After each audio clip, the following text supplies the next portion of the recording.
Hi everyone, my name is T Wen and I am the Chief Communications Officer at the Steamboat. For those who don't know, we interview various students who have showcased an interest in STEAM fields or leadership by exceptional means. Today, I'm pleased to announce our next student, Andra Campos.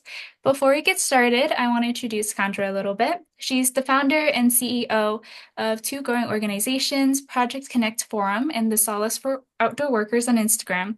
Maintaining a healthy and growing community, she has come to help various individuals. Her leadership skills have shown to be exemplary for the way she utilizes um, the way she utilizes it to advocate for those that lack a platform.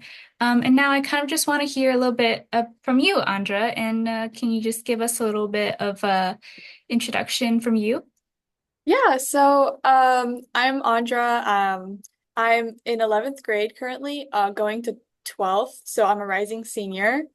Um, I'm based in California, and I want to preface this by saying I think that this is such an amazing organization and such a great way to inspire more people.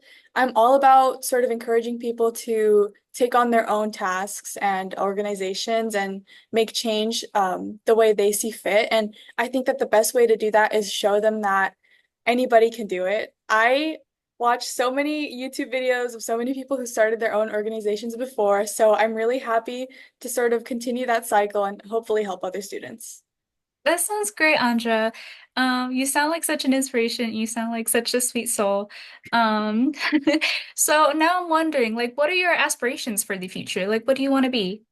Yeah, so I want to be a data scientist. I've always loved math, but I really love applying math to various fields and using it to make change. So I think that data science is the perfect way to do that because you analyze statistics and interpret numbers in a way that really turns math into its own language. And I think something about that is so beautiful and can change so many people's lives. So I'm definitely interested in that. And something that inspired me to go into data science was my current internship at the All of Us Research Program, which is a part of the NIH.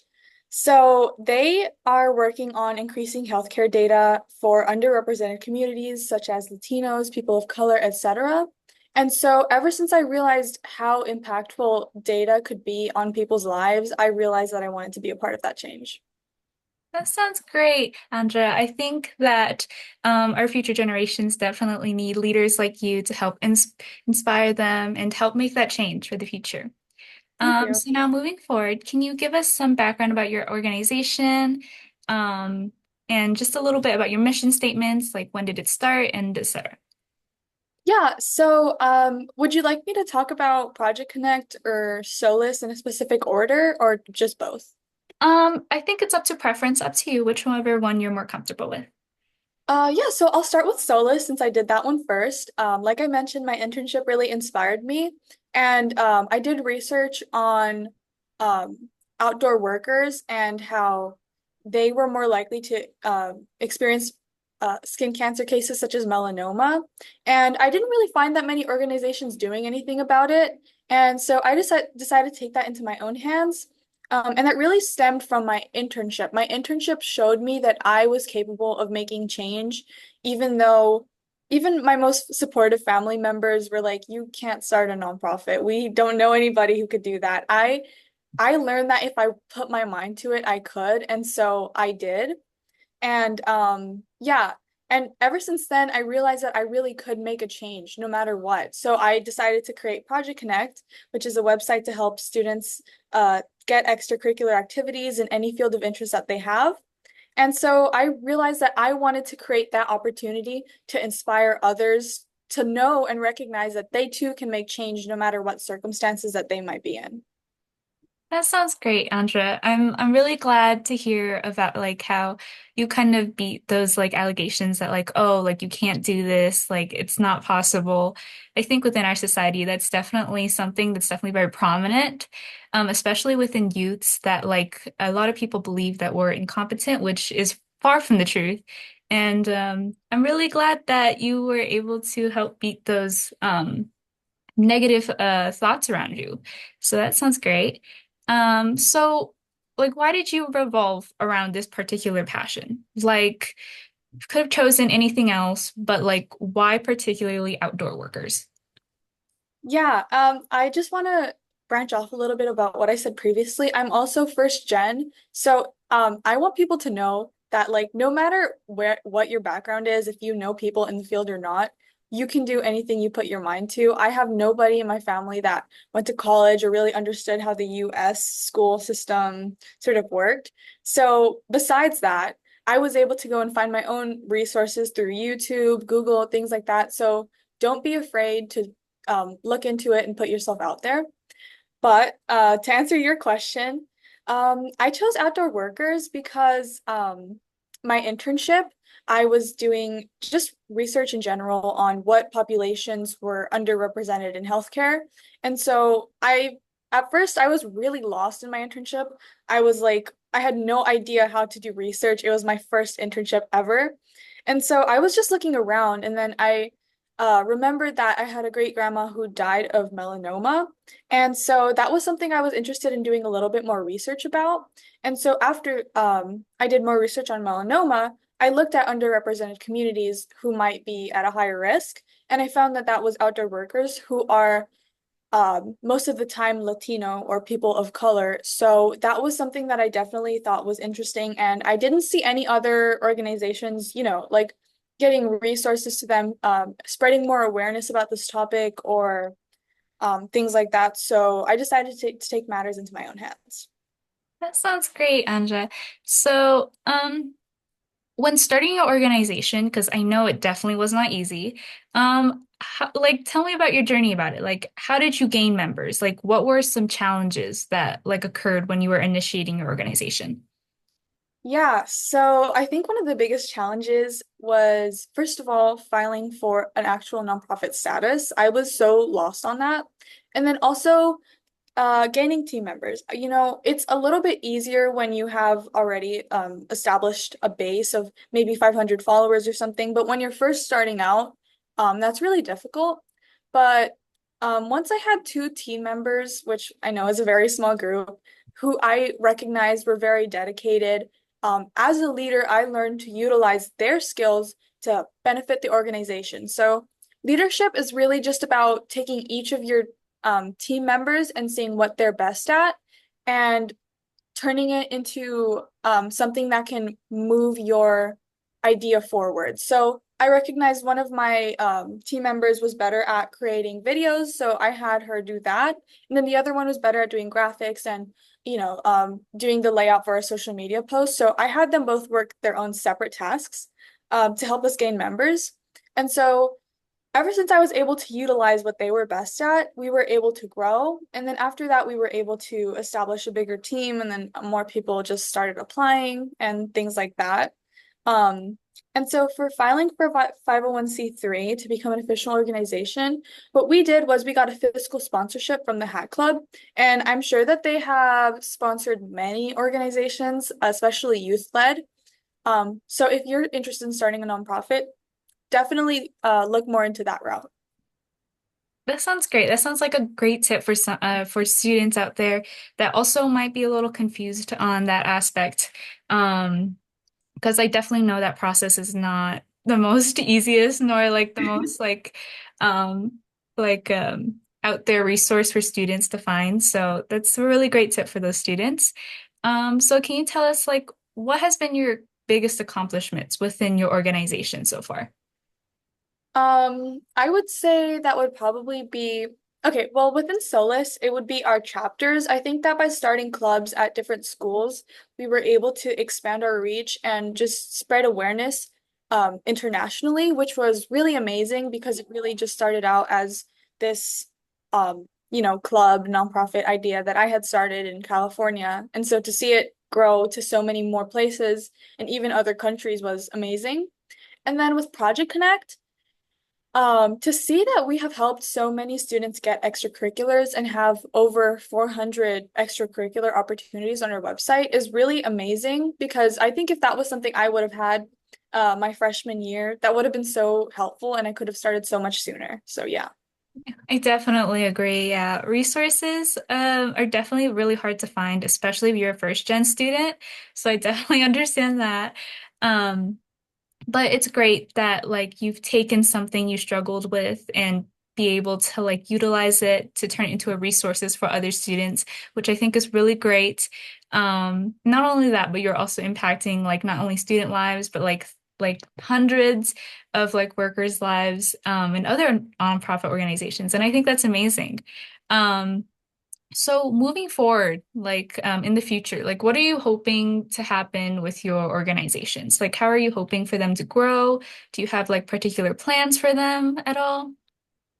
Yeah, so for Solus, I definitely want to expand to give more opportunities to high school students, even when I'm going to be in college, because I think that's something really important. And so I still want to continue to provide those opportunities. And with Project Connect, that's also definitely something I want to continue to pursue in college. I actually plan to learn more like web development skills and things like that in college. So hopefully I can improve the website and just overall make it a better resource for more students. That sounds great. So what is the message or purpose of your organizations? And I know you said it before, but I kind of just want you to emphasize it again because I think it's really meaningful and it's really sweet and it's definitely something that is really impactful for students and workers around the world. So. Yeah, so overall, my message would be that, if I could do it, you can do it. I didn't really have many resources at all. So I want to encourage students to utilize, the platform that I created or just, from my experience and recognize that they too can do it. If you see a problem in your community or you think it's something that, people aren't really talking about, go ahead and try and find a solution because I promise you, if you put your mind to it, if you're really dedicated to it, you can. And I feel like I'm living proof of that because I had no experience whatsoever and I was still able to do it. So I know that so many more passionate and dedicated students like me can go ahead and, turn a problem into a great organization and find a solution. That sounds great, Andra. I think that's a really important message for students that definitely don't have that like encouragement around them to really hear. So I think that's really good. So kind of straying a little bit from the organization and talking about you and your skills. So you definitely talked about your computer science skills, I believe. So utilizing your like STEAM skills, how do you think that definitely can involve into helping create an organization, even if the organization strays away from like STEAM and STEM and all that. I love this question. So I actually wrote a book called Math Speaks, and it's just about how you can find math in any source in any field or subject, even art, even biology. It's you can find STEM fields incorporate into anything. So when starting an organization, like the critical thinking skills that you learn from whether you're taking math or science and drawing conclusions from labs you can utilize those in everyday subjects and just use the skills that you learn and apply them to starting an organization because you will definitely encounter some problems that require critical thinking. So it's great to work up those skills that you learn from STEAM classes and apply those to real life. I definitely agree. I think that it's definitely something that like a lot of students think about when starting an organization.